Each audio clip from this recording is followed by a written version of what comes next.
that over there? Poor little thing, it looks lost. Lila. Be careful, some dogs bite. It's okay, I'll be very careful. Hey there, don't be scared. I'll help you. Let us find your owner, little buddy. Excuse me, have you seen a puppy like this? No, sorry, I haven't. I haven't seen him either, but you're very kind for helping. Fluffy! There you are. Thank you, young lady, for taking care of him. You have a kind heart.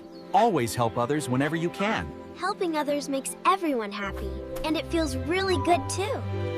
Kindness and helping others create joy for both you and those you help.